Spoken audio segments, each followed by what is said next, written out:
Susie Evans, welcome Thank you. to Driving with Dave. Thank you so much. I'm happy to be here. All right, let's go for a roll. Let's go for a roll in the Prius. I'm so excited you could do my chat here because I couldn't afford Hannah Brown. So I'm gonna Off-brand Hannah Brown right here. How does that feel? Getting like- compared to one of the biggest Bachelor or reality stars of all time before you even get on the show. Honestly, it's great because like if you think about it, let's say Hannah Brown's Target. I'm Walmart. There you go. Off-brand, still major. Walmart's big. Everyone knows Walmart. Black still Friday love deals, it. big deal. Huge. People wait outside for it. You know what I mean? So I really can't complain. Here's what I like about you. I like anyone in Bachelor Nation that has a skill set, which isn't everybody. A lot of people, but you've got cinematography, camera work, so I'm just trying to impress you with my, speaking of Walmart setup here. The setup is legit. Yeah, No, well, it's actually so good. We're gonna lose a camera. Something's gonna fall. We don't know what it is yet, and we're just gonna be okay with it. I'm ready for it, for sure. How's the West Coast treating you? So good. I've been back and forth, East Coast, West Coast, for like 2 months now, and I'm officially on the West Coast, like in my own spot, signed a lease. I'm like locked in to LA. Amazing. And I know. what day do you start filming Bachelor in Paradise? What's that? I tried to just sneak some. Is a couple of sneaky ones. Well, I actually have a wedding right in the middle of Paradise filming. So they're gonna let you leave for the wedding and come back? They haven't said that. They haven't said that yet? No, they definitely Maybe not haven't. this year, but it's on the table? Well, I don't know. I'm almost 30. Oh, you're done, yeah. Yeah. Did I just hit a... Was that... Was that a person? I think that was that Hannah Brown? Yeah, Did Hannah's I gone. just take the spot? She's got insurance. Yeah. Yeah, you're almost... Wow. Yeah. I know. Not that there's an age limit on it, but I do think like the biggest thing, like one of the things that I've said with the show is like I just don't want this to prolong really finding my person any longer. Are we still using Bachelor terms? My person? Yeah. Yeah. Because when you speak to them and you speak in their language, like you have to say, you know what I mean? It's like, I just don't want this to interfere with that. Do you feel like would you prefer, I mean, I think I know the answer, but would you prefer meeting someone within the Bachelor community or outside it? I think outside would be great, but But inside, you might get that free wedding, you know, the whole... It's true. I mean, there's a true monetary thing if you can link up with a Bachelor person. No, that's actually very true. I don't know. I don't know if that's like as appealing to me though, because in all honesty, I think I'm a little bit vain for that, you know, for the attention to be about my relationship rather than me. You want something better than a like meandering 20-something guy that doesn't know what he wants to do with his life? Yeah. So my wife said the same thing, and she ended up with me. I was like, oh, we got to make it work now. All right, I do this thing where I like to blur something out. I want to ask you, and you can answer or not, but I'm going to blur out your answer regardless. Okay. Who from the Bachelor world has aggressively slid into your DMs? Nobody. I'm gonna blur that out either way. Nobody? You're full of shit. No, I mean people. Justin. No, we're friends. He's never asked me on a date. Never asked me. What have you guys done as friends? Like, what have you hung out? Have you hung out alone together? So we shot a video together in his home city, Baltimore, because we were both on the East Coast. We had the same management team. I helped him shoot a video, and then I was like, hey, like, let's do a video for my blog. And then, yeah, I've seen him twice since being here in group settings. And, yeah, I mean, I pretty much assume, like, everybody's my friend until they make it known otherwise. Okay. You know what I mean? Yeah. You know, to be honest, my wife was that way with me, where we were friends, and one day I was like, I'm not trying to be friends, and I had to like claw out of the friend zone, but she was like, oh, okay, well, cool, like she just didn't know, and I was like, no, you think guys are just this nice to you? Like, I mean, not to say guys, I think that people should be nice, but no, you're come right. on. No, I think that's actually such a valid point, and I think that all the time, and like my brother will be like, Susie, like, no dude is just like trying to help you with. That's why nice guys are scary. Build your furniture. Yeah. Yeah. No, there's no IKEA pro bono work out there. They're trying to get it in. This is the true. dresser to bed. Yeah. Pipeline is a very short one. Yeah, you're right. And honestly, I'm a fool sometimes, and I just think, oh, these people are so nice. I had this girl broke my heart years ago. She asked me to help her build her IKEA bookshelf because her ex-boyfriend punched it and broke it. And I was like, the metaphor here that I'm repairing. And of course, the codependent person in me was like, I'll fix anything in your life. I'll fix everything. But then what I found out after she broke my heart is there was probably another guy that she called on to fix. And I didn't punch anything, but I think metaphorically, you know? So I'm just for the words of the wise, there's no such thing as a nice guy out there. Wow, that's so interesting. Yeah, but you know, that's the world. But when you speak of like ulterior motives, you're in the bachelor world now. So is your guard up more when someone messages you, or? For sure. Well, I've been asked on one date since my breakup with Clayton. What was the date to do? Well, it was a guy that I was kind of hanging out with, and so like he was like, oh, we should go on a date, and then we ended up just like kind of calling the whole thing off. Like we just really weren't meant to be. But I guess it started out as more casual, and I just was like, I don't want to like go out and like draw attention to like being with somebody like after my breakup. So like it was very casual. That was on me.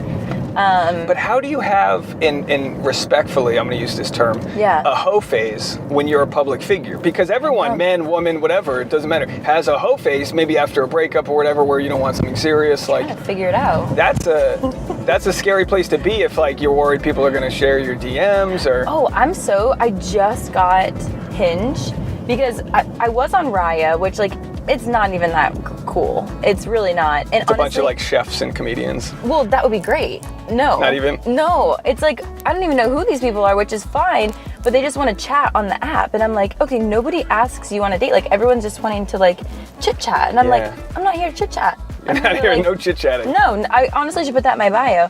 So I got Hinge because I was like, maybe these people are, because like everyone says like, oh, Raya is for like, I hate to say it, but like clout chasers, like people that just want to like get ahead in life and date the right people. But isn't Ben Affleck on that?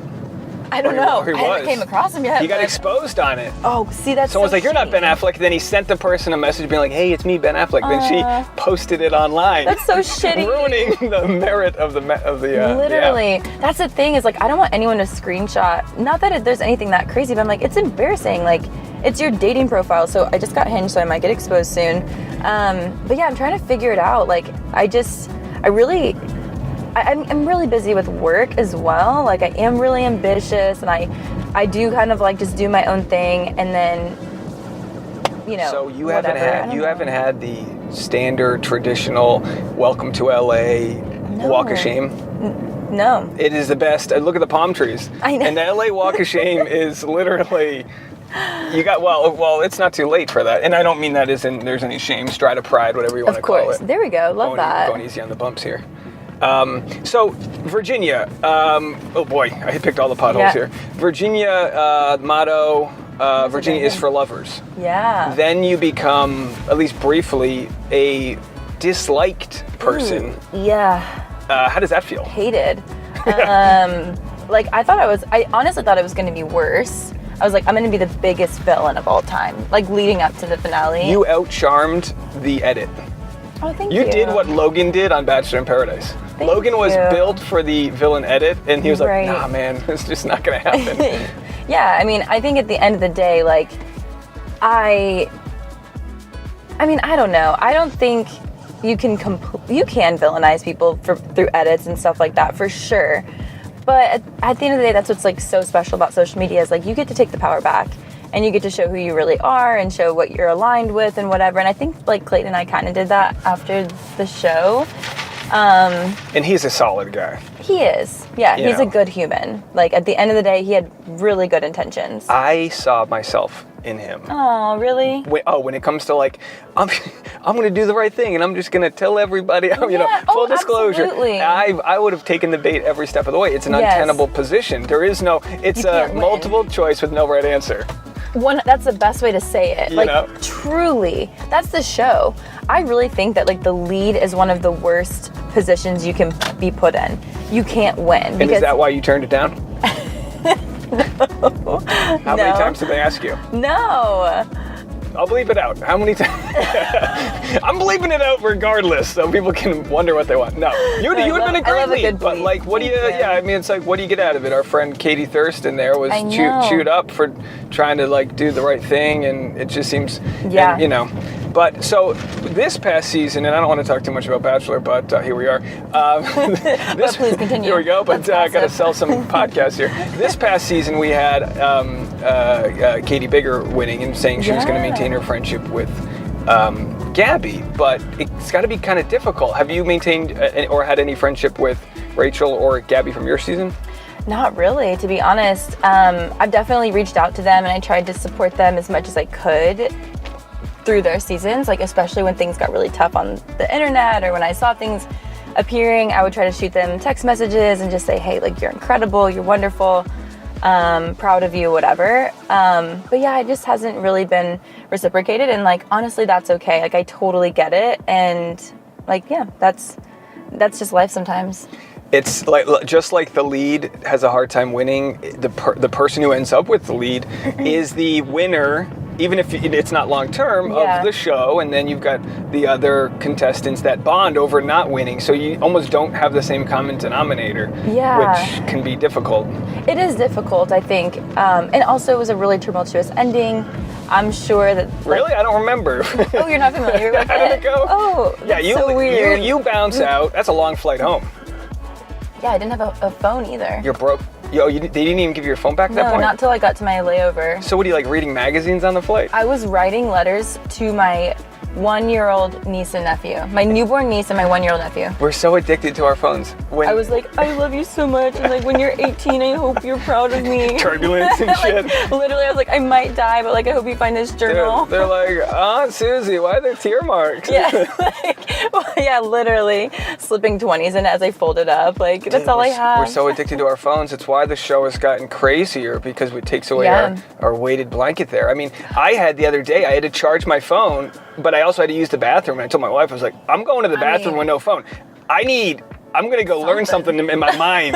I'm going out there. Going to meditate. I always laugh at her when I'm like, we have what's called device free time, DFT. Oh, love that. Because we'll just start getting on our phone, and like, maybe you do have work to do, but it's hard to know if work, play, you start scrolling. Yeah. And in a relationship, you have to find those moments of like, not just time together, but quality time together. Yeah. So you and Clayton didn't work out, but one of the healthiest breakups. Like, so explain that. I mean, is this a common theme that you can just be cordial? Like, explain this. Yeah, I would say I've had 4 exes total, like in my whole, Clayton's my 4th.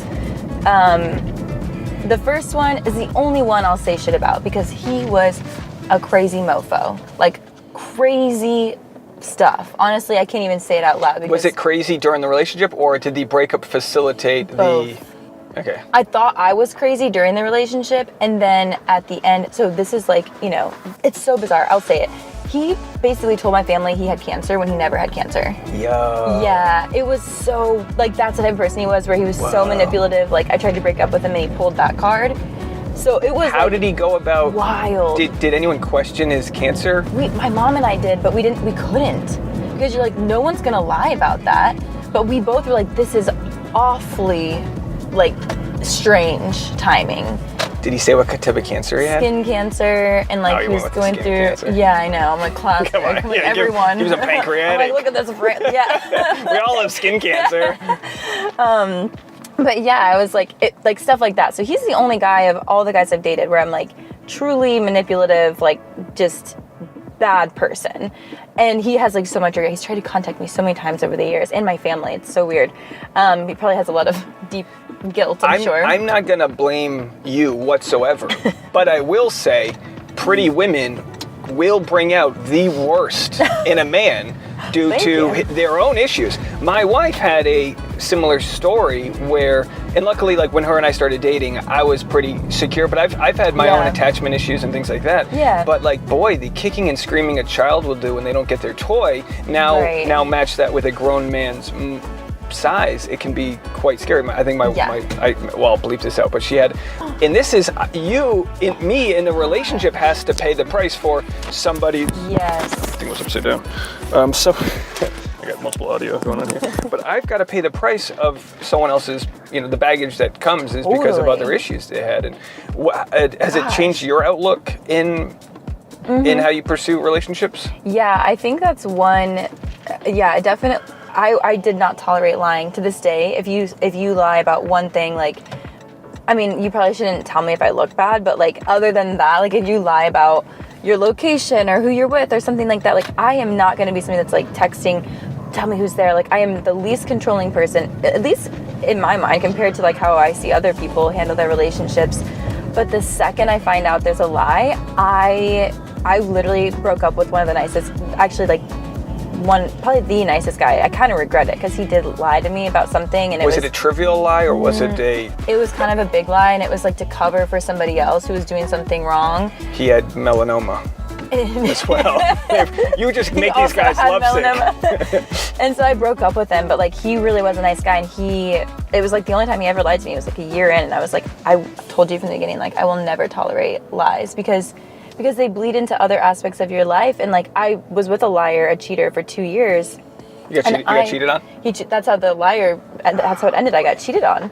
And so... Did he cheat? Did you see what the person looked like that he cheated? Not that it matters, but did you like... Yeah. Did it force you to kind of judge, like, what does she have that I don't? No, yeah. It was actually so bizarre because like, I couldn't believe it. It wasn't a physical thing where it was like looking back, I was like trying to find the piece of like, what was it? Like, why her? Like, is she prettier? Does she have a better body? Like, oh, she was really short. She was like really petite, and I'm pretty tall. So I was like, maybe it's because she's petite and I'm too big and I'm like too bulky. Like, I went through all of those things that really mess with my head. But at the end of the day, I'm like, that was a him thing. That was never a me thing. You know what I mean? It was like, and I figured that out later. He had always had like a flirty relationship with her, and she was leaving this was in college. She was leaving our campus, and he was like, I felt like it was like our one chance to connect or whatever. So I was like, okay, we'll go connect now that she's gone, because now I'm gone too. So yeah, he's the only guy that I look back and have anything bad to say about. All the other boyfriends, I don't stay friends with them. Like, I haven't called either of my 2 ex-boyfriends in years, but I've been able to maintain friendly relationships, which I imagine is which what can be tough. Will be as well. You know, friendly, but we probably won't be friends forever. You know? Do you get jealous if there's a rumor that he's dating someone? Like, is there even if you're not together, is there still some of that feeling? I think. Because you can say you want someone to be happy all you want, but like, there's still kind of like, be happy, but like with someone not who looks like me. Yeah, just don't be happier than you were when you're with me. That's what we want, right? Yeah. It's like, I want them to be happy, but like one rung below whatever success I find. No, you fumbled the bag. He fumbled the bag, so did he break up with you? Oh, no. Well, like, everyone thought that I broke up with him, but it was kind of mutual. Guys killed it on social media. Oh, yeah? Your social media. Oh, you guys doing that elliptical commercial thing, that was solid. Thank you. Really good work. I had so much fun. Like, that, I mean, I love doing that stuff in general. Like, that's my passion. So, you know, that's what I want to do. That's why I'm out in LA. He's a good straight man. Mm-hmm. Like, he played a good straight man. He's really good. Now, obviously, is it weird? Is this the first time, I mean, it's probably the first time you've seen bunch of people be so invested in your thing. Like, how does that play into a breakup? Knowing that people are like, no, get back together. Because I mean, I'm part of it. When you said, I'll be critical, and I don't know anything about this, so this is pure ignorance. Yeah. But when you guys said like, well, sometimes you're not meant to be, I'm like, did you try hard enough? Like, who the fuck am I to tell you what to do? Yeah, we tried. I mean, that's the thing, is like, so many people do DM me, even still, like, I hope you get back together. Like, things can change, people can grow. But I was like, we truly were so different, Clayton and I. Like, so different. We both agreed that I have never fought or argued with somebody as much as I fought and argued with him. And he felt the same about me. Like, he was like, he's only had one ex, and it was back in college.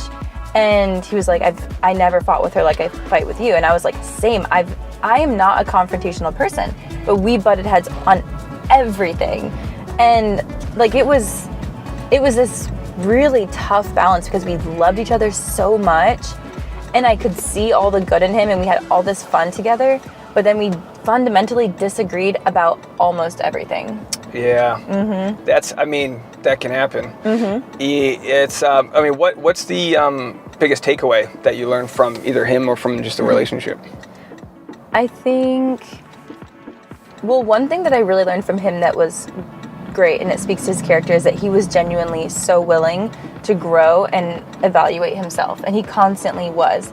There were so many things that like, I won't repeat because they were huge red flags in a funny way, where he would be like, dating you, I realized that, well, one thing I can say that's like not crazy, but he said something one time where he was like, I realized, like, I used to think I was the best boyfriend because the example of the men around me, when he was on a, D1 football team, he's like, all these guys would go out and cheat on their girlfriends. And he's like, I never cheated. And he's like, I thought I was the best boyfriend. Yeah, the bar is so low. And I was like, for athletes. Literally, I was like, that is the minimum. I was like, that doesn't make you a good boyfriend. That makes you a decent human being. Like, that's the standard. And he was like, no, I know. But like, I used to think that that's what made me a good boyfriend. He's like, and with you, I realized like your expectations are high, like your standards are high, like my character, my moral, my leadership, like everything that makes me a strong individual, like that's what matters to you, not just that I'm not going to cheat on you. Like, you have standards for me. And I was like, yeah, I do. And I think guys will play up or down to the boundaries that are set. You're a great interview, by the way. Oh, thank you. Yeah. It's like so natural and fun and very thoughtful, thought-provoking. Do you have a worst interview? I'll bleep it out. I'll bleep your mouth. I'm gonna bleep it all. Anything controversial. All the bad stuff. I'm not here to like exploit you. No, please exploit me. But that will go on my soundbar. Please exploit me. Please exploit me. No, I do have a worse interview, but like, you have to bleep it because it was and why so was Nick's sweet. interview so bad? It's not Nick's interviews always have been great. He does push the boundaries. I think it's good that you go on his. It's smart for your brand because he's got a very large platform. Oh, and also Nick and Natalie they've been so great to me. In all honesty, like I know Nick is controversial. He may see this clip. I don't know.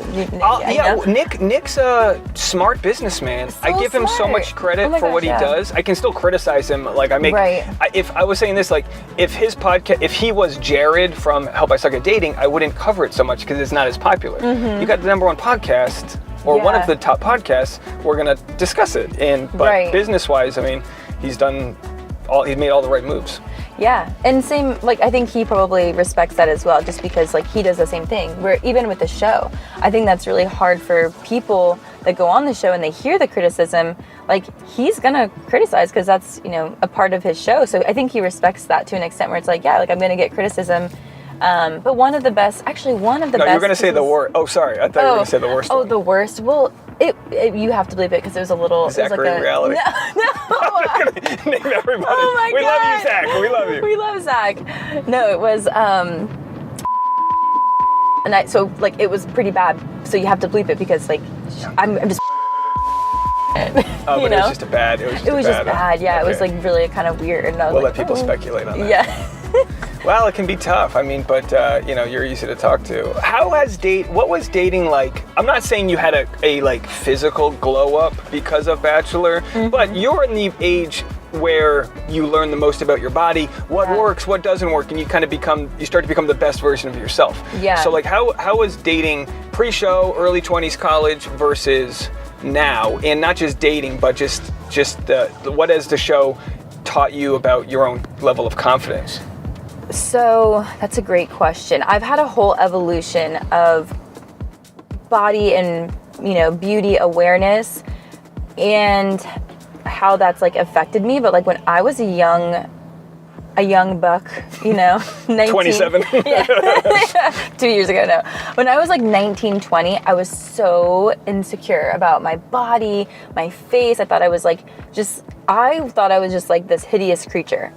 I hated the way that I looked for so long. Even my young teens, like I just hated the way I looked. And it's interesting because I was like always surrounded by the, pageant world from the time I was 17 until 26 when I went to Miss USA. Like that was kind of on my radar. And I really struggled with self-esteem. And my first 2 boyfriends, I was really insecure. I just never felt good enough. And then, I went to Japan. I kind of had like my awakening of myself, where I was like just more aware of my body, more aware of my sexuality, like more aware of so many things that had nothing to do with just like how people perceive me and my physical appearance. And I gained all this confidence that was rooted from within rather than like physical. And I had this like truly unshakable confidence. Like before going on the show, I was so strong because of who I was on the inside, not because of anything on the outside. But I really think like leading up to the show, I was like in the best shape of my life. I was so happy in my life. Like I was just so comfortable and confident in who I was and what I brought to the table as a partner. Like I knew I was a good partner. I knew I was a good person. And I did definitely have a true physical glow up as well. And that's part of mental, you radiate through your body positivity that shows in the physical world. It really did. Like, I think I posted this glow up video and some people are like, oh, you went from dark hair to light hair. But I'm like, no, but there was so much more to it than that. Like, even like figuring out your style, and I'm still doing that, but you know, style and how you carry yourself, just your confidence, like so much of that grew over the years. And then I will be honest, I think that based on what happened on the show and my experience, if I had had that same experience like 5 years ago, it could have like crushed me, or maybe 6 or 7 years ago. But I was so freaking confident and strong that despite feeling like the world hated me, I maintained this confidence, and I feel like I was able to walk away from the show and be like, I'm fine. Like in here, I'm fine. And there were so many days where I was like genuinely devastated and like, holy crap, this is so painful. How am I gonna get through this? And my parents would be, like genuinely be worried. They'd be like, are you okay? And I was like, I know this is literally just a part of like what's gonna make me stronger. So like, even though I was suffering and struggling and going through it, which I didn't really share with the world, I knew it was gonna be the thing that makes my character stronger and makes me more empathetic and makes me more loving and compassionate to people. Boy, empathy is a funny one, isn't it? Like I've only been publicly shamed to a small level, but it's almost like the vaccine. Yeah. Because I got just enough without having too much, but I learned so much about myself, and I didn't realize, having done a decade of stand-up, that I could let so many strangers affect my well-being. Now the most important question is, how are you doing right now? Good.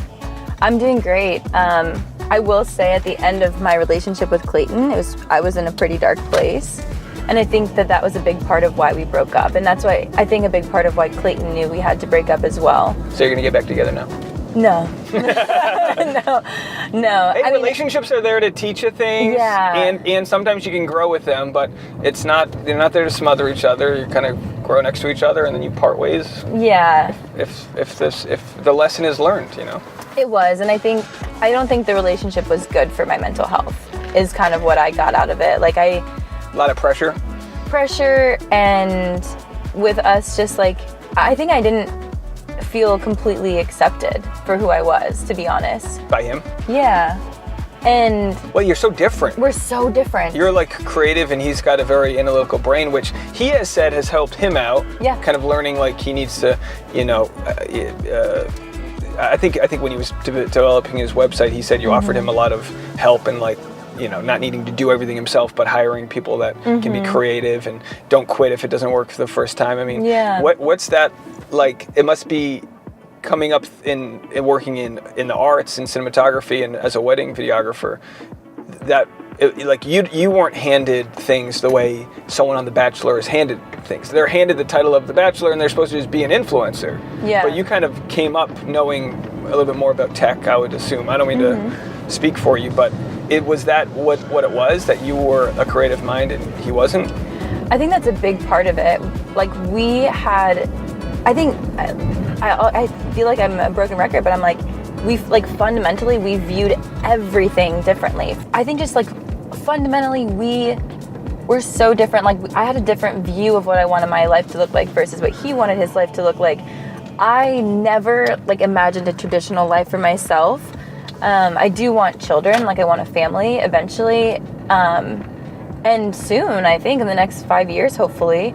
But I never expected to like me or my husband to be people that just like clock in for a 9 to 5 and then clock out and like live for the weekends. Like that's not my vibe at all. Like I want my life to be a creative journey and adventure, to be honest. I've always lived like that. So, and I'm a big believer in building your own equity, because you clock in and out, you give someone else the permission to fire you, to downsize. Everyone's like, oh, but I love my job and my health insurance. It's like AI is about to replace you. Oh, like, exactly. Oh my God, it really is. I was curious how you felt. What's the most dramatic thing you've seen as a wedding videographer? Have you had any like day of canceling? Have you had grooms hitting on you? No, never had grooms hitting on me. Give us the deets. Wait, I have the craziest story. I didn't witness it, but a wedding planner told me it. It's actually disgusting. Can I share it? Please. Okay, so a bride got so drunk at her wedding that, you know when they do the big exit and they have like the sparklers and you run through the sparklers at the end? Yeah. She was so effed up that she was like about to throw up, so somebody brought her a bucket. She pulls her panties down, sits on the bucket, and takes a shit in front of everybody.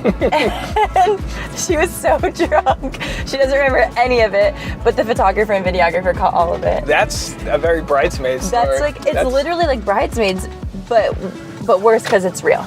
Oh my gosh, I can't tell you of all of the issues my wife and I have had traveling and exploring the world. Yeah. Our wedding did not have one problem. Not That's one thing went amazing. wrong. It was the perfect level of drinking and partying, and Wow. we could not have gotten luckier. I love that. We had a plan to go to see the cenote the day before, and we had about 40 or 50 people at the wedding, and they had just found out that E. coli was at the cenote, which is like leads to people shitting their pants and getting really sick. I'm like, we're not doing this. Never mind. No, I don't need mass diarrhea at the wedding. The day after the wedding, you're on your own, but not during the wedding. You have to make it through the party. I had people ask me too. They were like, so "Did you guys consummate the marriage the night of?" I go, "Listen, we had an open bar and a ton of food. Yeah. I passed out on the toilet the night of the wedding. I was done." As you should. So my wife's like taking a photo of me like for the next day. I'm like, look, selfie. we got our whole lives to consummate this thing. I'm going to sleep.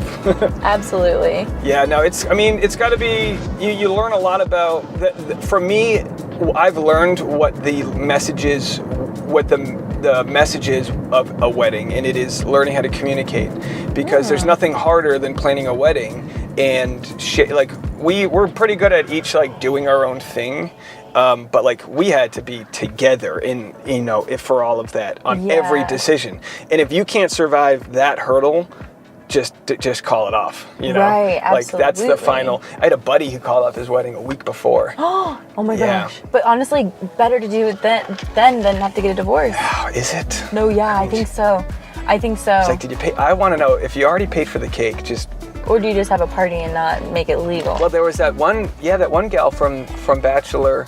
She, Trumbull was her last name. I can't remember her first name. Do you know this one? Mm-mm. She was supposed to get married in Portugal. Called it off a week or two before and just ended up having a gal's trip. Oh, fierce. Love that. I was like, well, I mean, Pop off, sis. Imagine paying for your flight and then some bride's like, no, I don't think so. It's like, no, we're going to Portugal. It's happening. Yeah, that's fair. I got my wax already. We're doing it. No, that's fair. I'll do one loop and I'll drop you back here. But hey, how's the coffee? It's your first time drinking it. It's so good. Yeah, this is my first time having the shaken espresso. Pretty good. So good. By the way, I was actually it was a beach day. It was a beach day about a year ago. I don't know the date. When I saw a TikTok. I was on the beach, getting my tan on, and I saw a TikTok that said, Clayton cheated on you. With somebody. Gosh. That's where I was. Yep. And I was like, do I make a story about it now? It's windy. I don't have good cell phone reception. And it became a wild thing. Yeah. You were working. I was working a wedding. How did someone tell you, or did your phone just blow up? My phone was blowing up. I was in Santa Ynez, California. He was in Arizona. And I had just finished filming a wedding, the ceremony.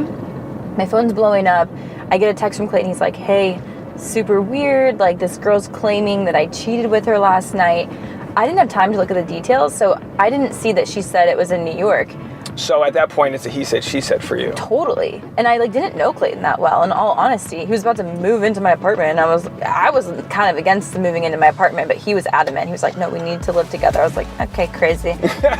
So what was the percentage of trust? Because you already said you've had some trust issues. Yeah. So what percentage did you believe him? I believed him, I would say 95%. When I got the text and then I got her message, I was like, shit. And I texted him and I was like, honestly, I'm not gonna roast you. I'm not gonna out you. But if you cheated on me, just tell me, and like, I'm not coming to Arizona tomorrow. I was literally gonna fly to Arizona the next day and drive across country with him. And I was like, it's cool. We're just gonna break up. It's fine. Just be honest. And he was like, I swear to God, Susie, like, I promise you I would never do that. And I was like, okay, I trust you. But then, the proof, what? Well, it was so weird. I trust you, but let's get the proof. Oh, yeah. I was like, I literally said in that moment, I was like, because she had sent me, like, it was so intricate. It was so weird. I didn't know where he lived. She sent me a screenshot. She's like, this is his house. She circled it. She was like, this is like a picture of, you know, his phone with the Uber on it, and like sent me all this stuff. And she's like, I swear to God, like, I would have never done it if I had known you were with him. And I was like, damn, like, it just seemed so legit. And I was like, she's adamant that she knows for a fact it was him.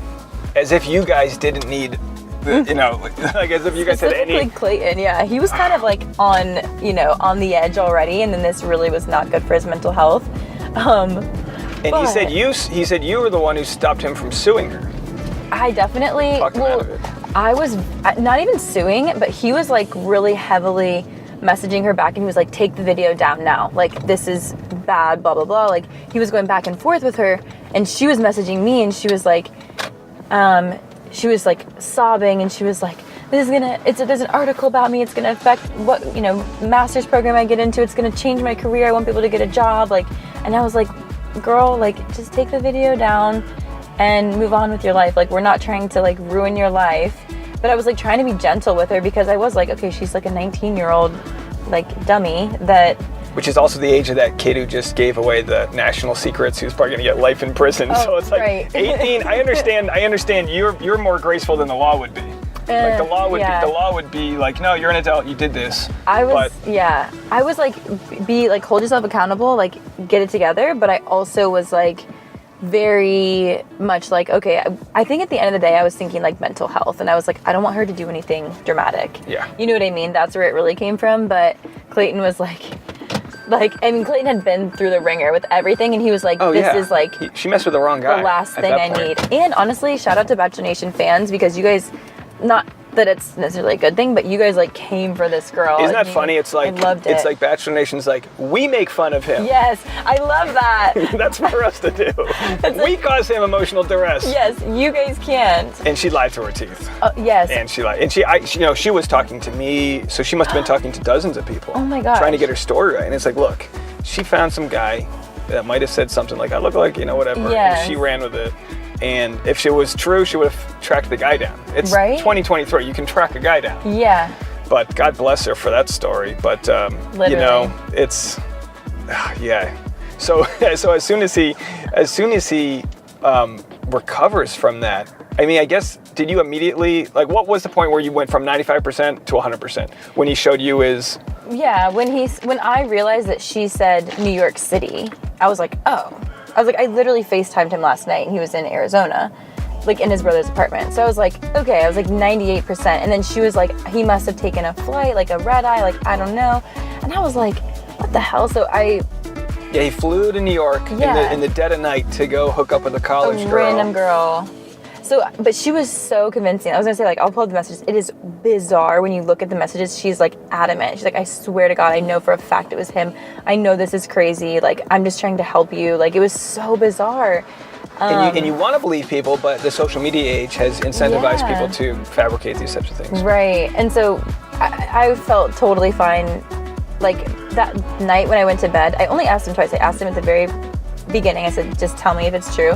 And then before bed, I was like, I know this is crazy, but like, you've not had any communication with her. You've not had any relationship with her prior. Like, you've got no connection to her. And he was like, I swear on my life, like, never have I heard of this girl before until today. I was like, okay. Yeah, you need a non-bachelor person now. You need some accountant. No, you don't want that, but someone who's got their thing going on. No, totally. That can travel with you, but also like leave you alone and not cause. Yeah. That's like the dream, is just like a normal person with a normal job, but who's open to like a creative lifestyle. There you go. Well, good luck to you. Was this the your favorite driving podcast you've done? My favorite one. Not bad, right? Yeah. I was gonna say, I was roasting Clayton this morning, if you want to see. So he just or yesterday he's getting a studio apartment before he buys, And in Scottsdale? In Scottsdale, and he was like, let's have a like competition, who's gonna have the better apartment. And I was like, this is the mood board for your yeah, some psychopath. And a beanbag chair. Oh, yeah. So I'm like, ew, Clayton, he used to have one. He's getting another one. And so he sent me a voice note back. It's pretty funny, but I won't play it. But we were roasting each other this morning, so still all is good. Still talking, folks. That's what they want us to believe. Well, thanks again. Anything we left on the table here that you want to mention? No, this was so fun. Yeah, I appreciate you doing it. You're my. I've only just started this. When I can afford a studio, I'll start doing studio. No, but I actually like this. Well, thank you so much for doing the podcast Driving with Dave. I appreciate you. Absolutely. Glad to be here. All right. Until next time. Until next time.